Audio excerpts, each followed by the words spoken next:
వికారాబాద్ జిల్లా కేంద్రంలో గంజాయి కలకలం రేపింది.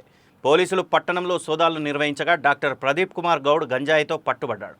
పట్టణంలో అతీరా అనే ఓ ప్రైవేటు హాస్పిటల్ నడుపుతున్న డాక్టర్ నుంచి సుమారు 65 గ్రాముల గంజాయి స్వాధీనం చేసుకుని కేసు నమోదు చేసి దర్యాప్తు చేస్తున్నారు వికారాబాద్ పోలీసులు.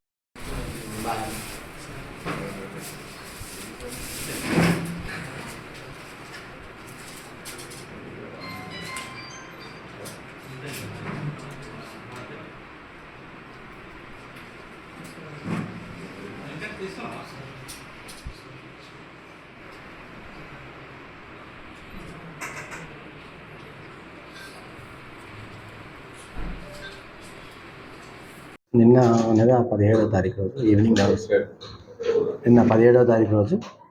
ఈవినింగ్ అవర్స్లో రోజు జరిగే విధంగానే రొటీన్గా రోజు చేసినట్టే వెహికల్ చెకింగ్ చేస్తుండగా మాకు ఒక వెహికల్ కూడా చెక్ చేశాం. ఆ చెక్ చేసిన దాంట్లో ఒక బ్లాక్ కవర్ అయితే ఆ బ్లాక్ కవర్ ఏమని చూశారు మా ఎస్ఐ గారు. చూస్తే దాంట్లో ఒక 2 ప్యాకెట్స్ ఉన్నాయి. ఆ ప్యాకెట్స్ ఏందని వెరిఫై చేస్తే దాంట్లో గాంజావి చూర చేసి ఒక గాంజా ఉంది. దాంట్లో చూసిన తర్వాత అతని అక్కడి నుంచి నెక్స్ట్ ప్రొసీజర్ చేసి దాని మీద కేసు ఒకటి రిజిస్టర్ చేయడం జరిగింది. అది ఇన్వెస్టిగేషన్ చేస్తున్నాము. ఆ ఇన్వెస్టిగేషన్లో ఏమేమి అయితే ఇన్వెస్టిగేట్ అయితే దాని ప్రకారం ఫర్దర్గా మేము యాక్షన్ తీసుకోవడం జరుగుతుంది.